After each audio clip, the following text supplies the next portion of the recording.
गर्मियों की वह एक खुशनुमा और सुहानी सुबह थी। भैया ऑफिस के एक बेहद जरूरी प्रोजेक्ट के सिलसिले में 2 दिनों के लिए शहर से बाहर गए हुए थे। इस बड़े से घर में सिर्फ मैं और मेरी अंजलि भाभी ही थे। अंजलि भाभी ने मुझे दे दिया था जो मुझे चाहिए था। आइए पूरी कहानी बताती हूँ, वीडियो को अंत तक देखिएगा। भाभी स्वभाव से जितनी शांत, शालीन और संस्कारी थी, उनकी आंखों में उतनी ही एक अजीब सी मासूम शरारत हमेशा छिपी रहती थी। उनकी उम्र मुझसे बस 2-3 साल ही ज्यादा होगी, इसलिए हमारे बीच देवर भाभी से ज्यादा एक अच्छे और गहरे दोस्तों जैसा रिश्ता था। मैं सुबह देर से सोकर उठा और अपनी आंखें मलता हुआ सीधे किचन की तरफ चला गया, जहां से अदरक और इलायची वाली चाय की बेहतरीन खुशबू आ रही थी। किचन के दरवाजे पर खड़े होकर मैंने देखा कि भाभी गैस के पास खड़ी थी। हल्के नीले रंग के कॉटन के सूट में वो सादगी की मूरत लग रही थी। उन्होंने सुबह सुबह स्नान किया था, जिसकी वजह से उनके खुले और गीले बाल उनकी पीठ पर बिखरे हुए थे और उनसे मोगरे की हल्की हल्की खुशबू आ रही थी। मैंने चुपके से पीछे जाकर दीवार का सहारा लिया और उन्हें निहारने लगा। मैंने मुस्कुराते हुए नींद भरी आवाज में थोड़ा फ्लर्ट करते हुए कहा कि भाभी, इतनी अच्छी खुशबू इस चाय की है या फिर आपकी? मेरी आवाज तान सुनकर भाभी अचानक चौंक गई, लेकिन जैसे ही उन्होंने मुझे देखा, उनके चेहरे पर एक प्यारी सी मुस्कान तैर गई। उन्होंने अपनी एक भौं उठाई, हाथ में पकड़ी हुई कलछी को मेरी तरफ लहराया और शरारत से बोली कि यह खुशबू सिर्फ और सिर्फ चाय की है जनाब। तुम्हारी इन मीठी मीठी तारीफों के जाल में मैं इतनी आसानी से नहीं आने वाली। अब ज्यादा मक्खन मत लगाओ और जाओ, पहले अच्छे से हाथ मुंह धोकर आओ, तभी चाय मिलेगी।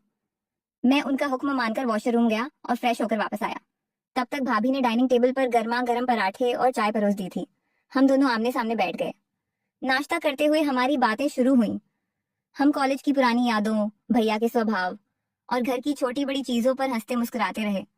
भाभी जब हंसती थी तो उनके गालों पर पड़ने वाले डिंपल उनकी खूबसूरती में 4 चांद लगा देते थे। मैं बस खोया हुआ सा उन्हें ही देख रहा था।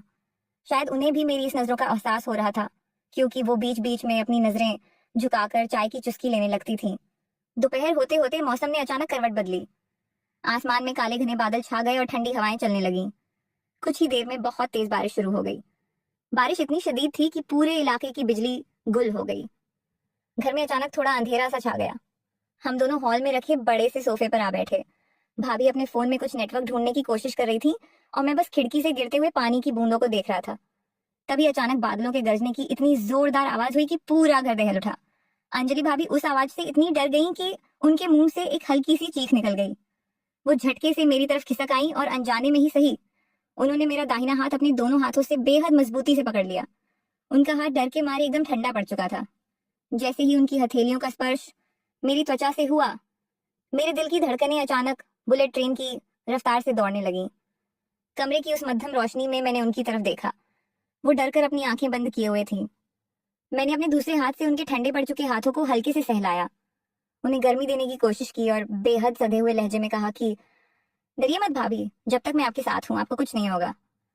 मेरी बात सुनकर उन्होंने अपनी लंबी और घनी पलकें धीरे से उठाईं और सीधे मेरी आंखों में झांका। उस एक पल के लिए हमारे बीच एक ऐसी गहरी और रूहानी खामोशी छा गई जिसे शब्दों में बयां करना नामुमकिन था।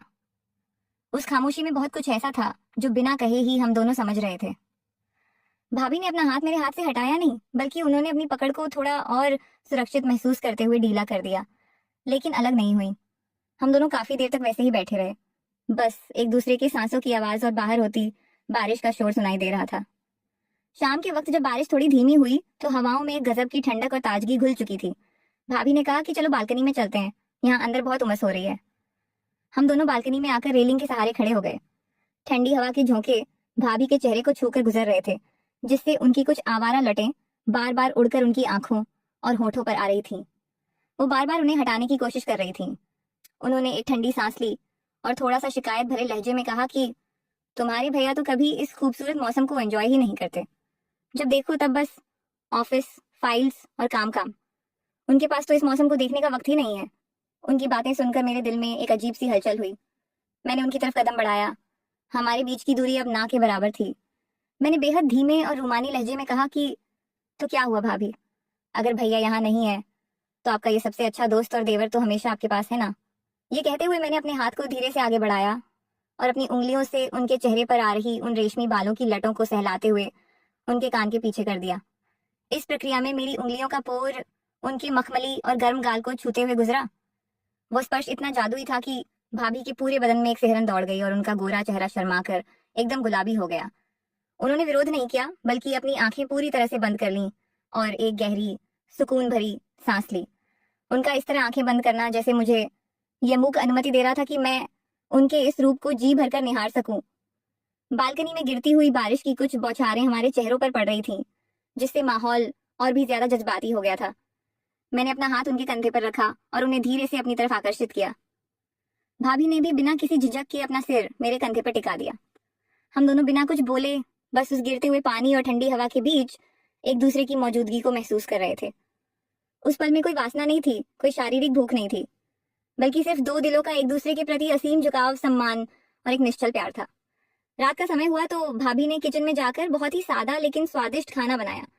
डिनर के दौरान भी हमारी आंखों के इशारे बहुत कुछ कह रहे थे।